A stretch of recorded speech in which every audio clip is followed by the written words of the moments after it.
시편 32편에 보면 용서받는 기쁨을 노래하고 있습니다.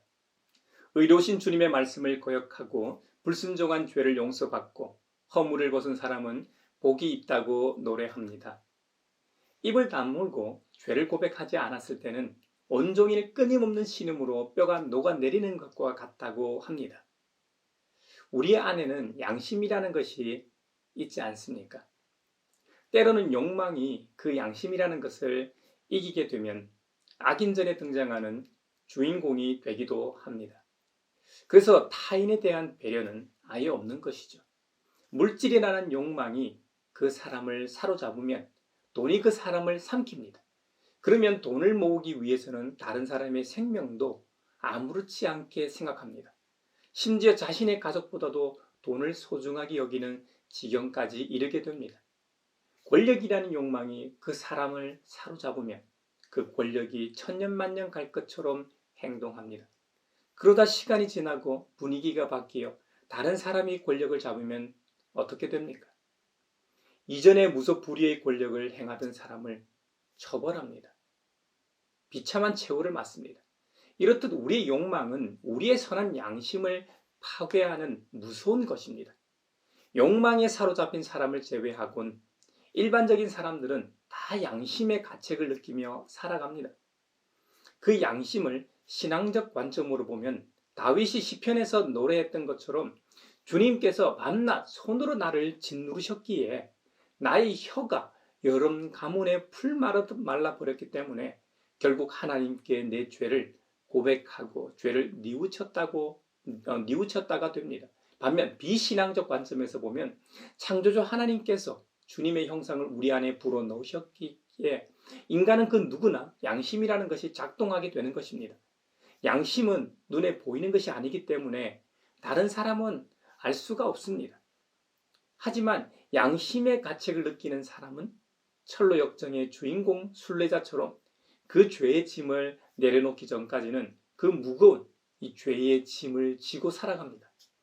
한편 다윗이 죄와 용서에 대해 노래하고 있는 시편 32편에는 고백이라는 중요한 키워드가 있습니다.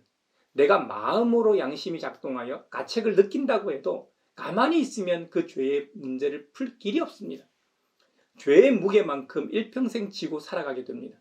하지만 그 죄의 문제를 풀고 무거운 죄라는 놈을 벗기 위해서는 반드시 입으로 시인하고 고백해야 한다는 겁니다. 내 잘못을 덮어두지 않고 털어놓아라는 것이죠.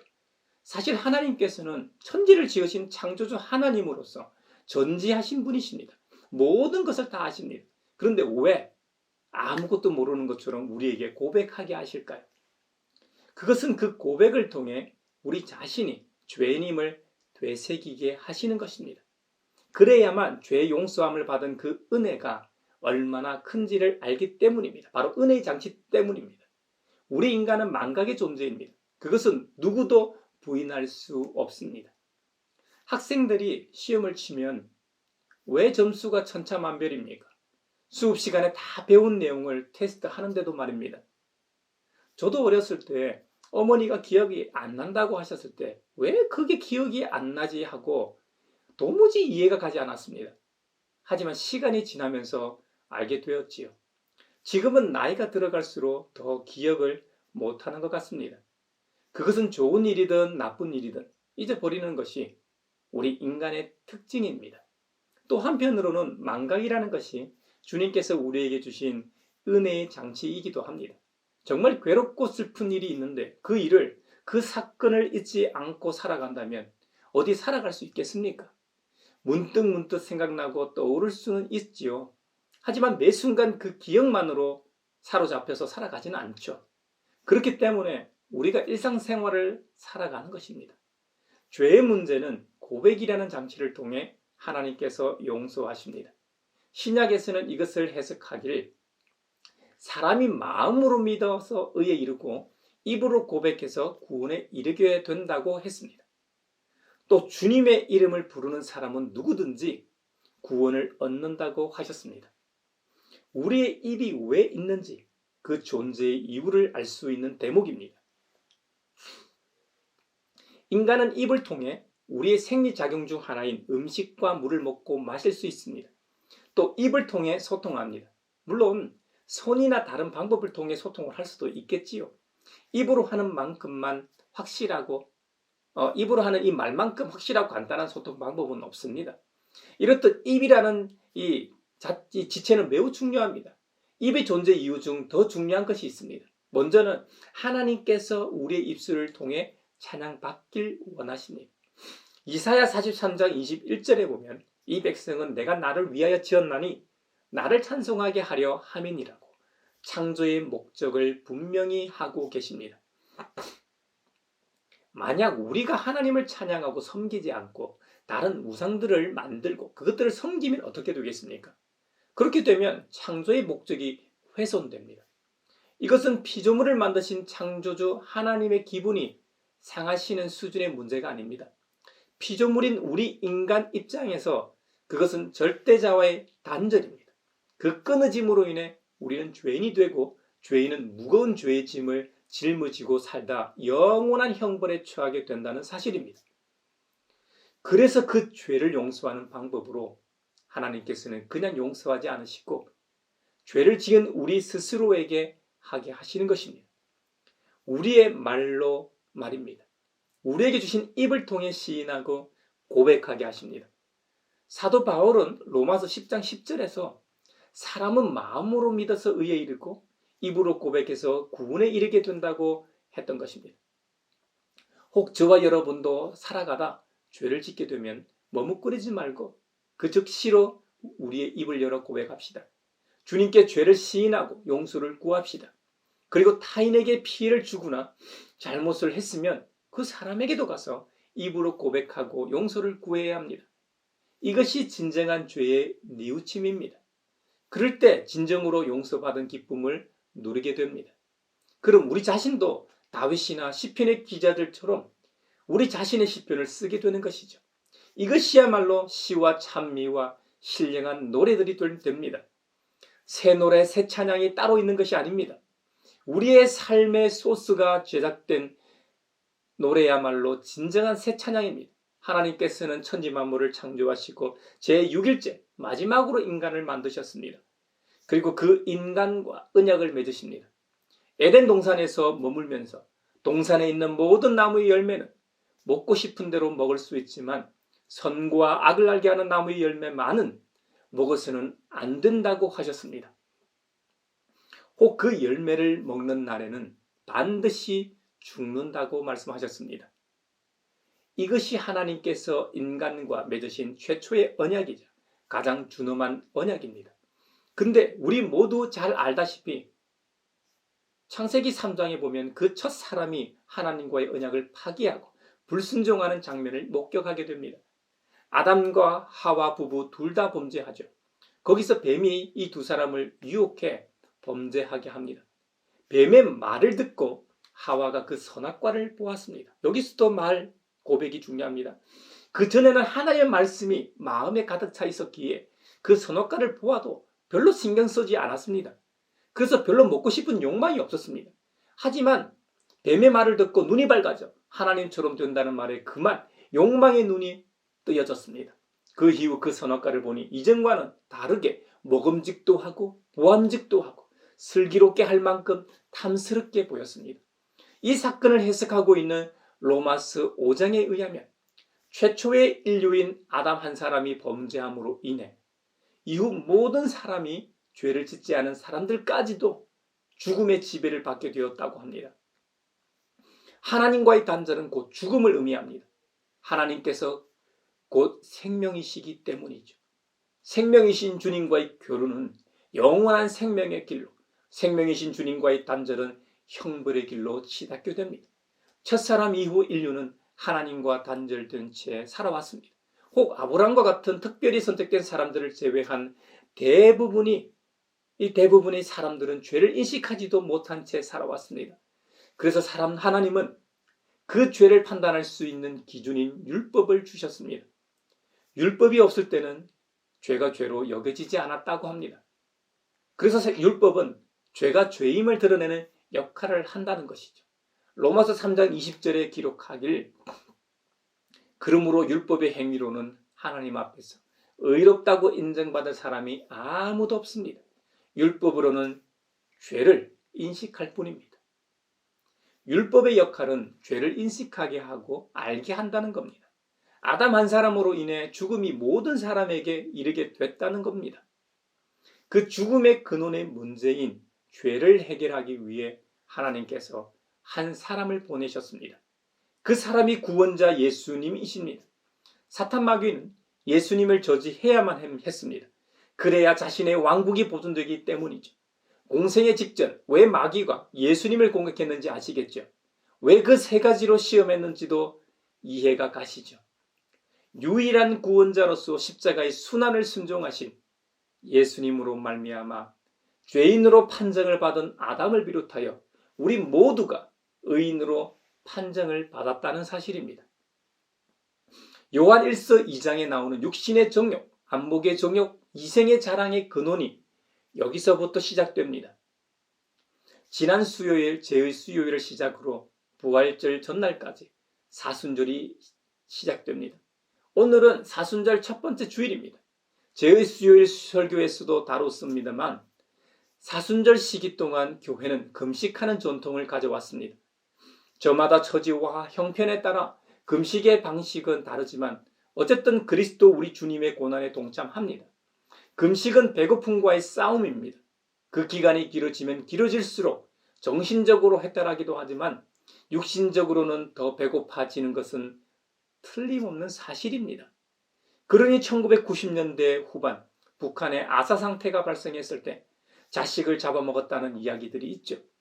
굶주림으로 눈에 보이는 것이 없으면 이런 상태까지 이르게 되는 모양입니다. 우리 예수님께서도 공생의 직전 40일 금식 기도를 하셨습니다. 하루 이틀 아닙니다. 일주일, 2주일도 아닙니다. 무려 40일입니다. 예수님의 금식은 물도 먹지 않는 완전한 단식이었을 겁니다. 그러니 얼마나 배고팠을까요? 우리가 알기로는 예수님은 하나님이시기 때문에 40일 정도 굶는 것은 아무 문제가 없는 거 아닌가 하고 반문할 수도 있습니다. 하지만 성경은 분명히 예수님께서 40일을 밤낮으로 금식하셨기 때문에 시장하셨다고 배고팠다고 기록합니다. 예수님은 참 하나님이시지만 그 당시는 우리와 똑같은 육신의 옷을 입고 계신 참 사람이라는 점입니다. 그러니 배고플 수밖에. 사람이라는 말은 생리작용으로 인해 굶주리면 배고프고 피곤하면 잠이 오는 것입니다. 그건 너무나 당연한 것입니다. 이것이 평범한 인간의 모습을 하신 예수님이 이 당시 상황이었습니다. 그런데 그때 때마침 마귀가 나타납니다. 그리고 광야에서 시험을 받으십니다. 예수님께서 시험 받으신 내용은 다들 잘 알고 계시리라 믿습니다. 예수님께서 받으신 시험은 세 가지입니다. 하나는 돌들로 너의 굶주림을 해소하라는 빵을 만들어 먹으라는 것입니다. 두 번째는 마귀가 예수님을 성전 꼭대기에 세우고 네가 진짜 하나님의 아들이거든 여기서 뛰어내려 보라 하는 것이죠. 그러면 하나님께서 자기 천사들을 명하여 손으로 너를 떠받쳐서 바닥에 떨어져 돌에 부딪히지 않게 하신다는 시험입니다. 세 번째는 마귀가 예수님을 매우 높은 산으로 데리고 가서 세상 모든 나라와 그 영광을 보여주면서 자신에게 엎드려서 절하면 이 모든 것을 예수님께 준다는 시험이었습니다. 마귀는 하고 많은 시험 중에 첫 번째로 돌로 빵을 만들라고 요구를 했을까요? 그 어느 시험거리보다 굶주린 사람에게 있어 가장 큰 시험은 많은 돈을 주면서 가서 맛있는 것을 사 먹으라는 것이 아닙니다. 그 앞에 음식을 놓고 먹으라는 시험입니다. 예수님께서 허기진 인간으로서 맞닥뜨린 가장 연약한 상황은 음식에 관한 것이기 때문입니다. 마귀는 예수님께서 참 하나님이시지만 현재는 참 인간이시기도 했기 때문에 그 점을 파고들고 있는 것입니다. 마귀는 예수님의 초인적인 능력을 활용해 너의 배고픔을 풀으라고 하고 있습니다. 이것은 한편으로는 하나님의 아들이신 예수님의 신성을 인정해 주면서 또 한편으로는 돌을 빵으로 만들어 먹게 함으로써 예수님을 빵에 매인 연약한 인간으로 만들어 버리려는 무서운 관계입니다. 만약 예수님께서 마귀의 말대로 하신다면 어떻게 됩니까? 예수님은 떡으로만 사는 인간이 되는 것입니다. 굶주림을 해결하기 위해서는 모든 방법을 정당화하면서 떡을 구하는 세상의 인간들처럼 되는 것입니다. 무슨 수단을 사용하든지 배고픔만 해결하면 능력자인 것처럼 생각하는 세상의 인간들처럼 되는 것입니다. 마귀는 예수님을 철저한 인간으로 만들어버려 하나님의 구원 계획을 깨부수려고 하고 있습니다. 두 번째 시험인 성전 꼭대기에서 뛰어내려 죽지 않는다는 것은 정말 놀라운 능력입니다. 이것은 예수님의 구원 성취보다는 능력에 초점을 맞춰 구원자로서의 신분을 망각하게 하는 시험입니다. 심지어 마귀는 이렇게 말합니다.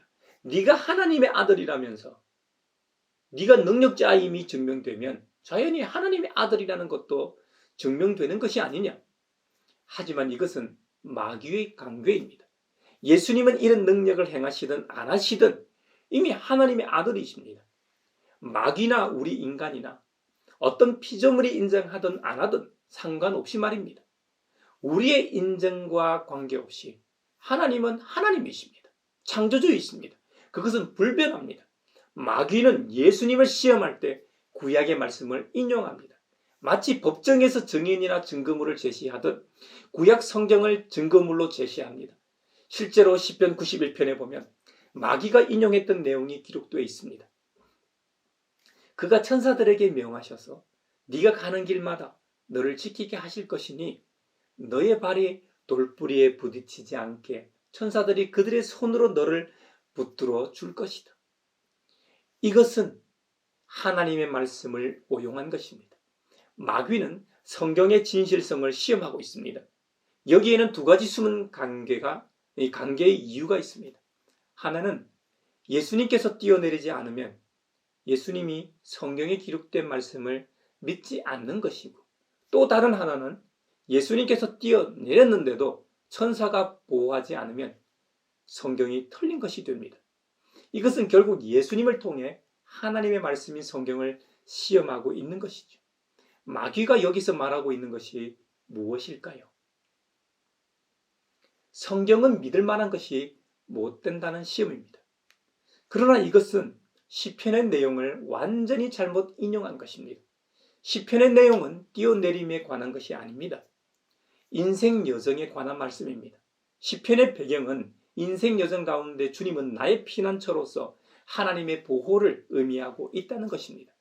그런데 마귀는 네가 가는 모든 길에서를 교묘히 빼고 자신의 주장을 펼치기 위해 제멋대로 해석 적용합니다. 이것은 성경의 권위를 인정하는 것이 아니라 성경을 자신의 뜻에 맞게 오용하는 사례일 뿐입니다. 마지막 시험이었던 천하만국을 보여주면서 자신에게 엎드려 절하면 이 모든 나라와 영광을 주겠다고 과시하고 있습니다. 이 땅에 존재하는 모든 사람은 저마다 욕망을 갖고 살아갑니다. 지구라는 공간 안에서 남보다 좀 더 얻고 뛰어나기 위해 발버둥치며 살아갑니다. 예수님도 욕구를 가진 보통의 사람으로 만들려는 관계입니다. 아니, 지구상에서는 가장 위대한 사람으로 만들어서 결국에는 예수님을 구원자 하나님이 아니라 인간으로 만들려는 시험인 것이죠. 하지만 사실 마귀의 권세나 힘의 세기는 하나님의 것에 비할 바 못 됩니다. 마귀가 보여준 것이 만약 지구라는 공간 안 정도라면 하나님은 지구가 속한 태양계, 그 태양계가 속한 은하계, 그 은하계가 속한 전 우주보다 크신 분이십니다. 예수님께서 하나님의 아들이신 진정한 표는 돌을 떡으로 만드는 것도, 성전 꼭대기에서 뛰어내려 멀쩡한 것도, 마귀가 선물로 주는 이 천하만국도 아닙니다. 예수님께서 하나님의 아들인 진정한 표는 하나님의 나라를 말하는 것입니다. 하나님 나라는 하나님이 계신 곳이고 결국 하나님을 말하는 것이 하나님의 아들임을 증명하는 최상의 방법인 것이죠. 잘 알려진 대로 예수님께서는 마귀의 세 가지 시험을 하나님의 말씀으로 이기셨습니다. 그런데 세 가지 구약 인용의 공통점이 있습니다. 모두 하나님을 언급하고 있다는 점입니다. 첫 번째 시험의 대답인 사람이 떡으로만 살 것이 아니요 하나님의 입으로 나오는 모든 말씀으로 살 것이라는 신명기 8장 3절 말씀이나 두 번째 시험의 대답인 주 너의 하나님을 시험하지 말라는 신명기 6장 16절 말씀이나 세 번째 시험의 대답인 주 너의 하나님께 경배하고 그분만을 섬겨라는 신명기 6장 13절의 말씀을 통해 볼 때 생명을 포함하여 모든 것은 하나님께 있음을 보여주십니다. 다시 한번 말씀드리지만 예수님께서 하나님의 아들 되심은 어떤 능력 행함이 아닙니다. 하나님과 하나님 나라에 대하여 말하고 증언하는 것입니다. 우리 예수님은 일평생 그리고 죽는 순간인 십자가상에서도 오직 하나님 나라에 대해서만 말씀하셨습니다. 우리도 이 점을 신앙생활하는 가운데 명심해야 하겠습니다. 오직 하나님만 말하는 저와 여러분이 되길 바랍니다. 오직 하나님 나라에만 관심을 가지고 하나님 나라의 백성으로 삼아주신 은혜에 감사하는 우리 모두가 됩시다. 사랑하는 형제자매 여러분, 오늘 은혜의 절기인 사순절이 시작되었습니다. 그리고 오늘은 사순절 첫째 주일입니다. 인류의 첫 사람인 아담 범죄 이후로 모든 사람은 죽음에 놓여 있었습니다. 하지만 하나님께서는 우리에게 살 길을 열어 놓으셨습니다. 그 살 길이 구원자 예수 그리스도이십니다. 그 주님의 오심과 그분의 사역인 십자가의 순환과 부활을 깊이 묵상하는 절기가 되길 바랍니다. 우리가 하나님의 은혜로 구원받았다고 해도 예수님처럼 인간의 몸을 입고 이 땅에 사는 동안 세 가지 시험이 아니라 끊임없는 시험의 장에서 여러 시험과 유혹을 만나게 됩니다. 요한일서에서 경고하고 있는 것처럼 크게는 육신의 정욕과 안목의 정욕과 이성의 자랑일 겁니다. 그때마다 우리도 예수님처럼 오직 하나님의 말씀으로 이겨내야 합니다. 하나님 중심으로 살아갈 때만이 모든 시험에서 승리할 수 있음을 명심합시다.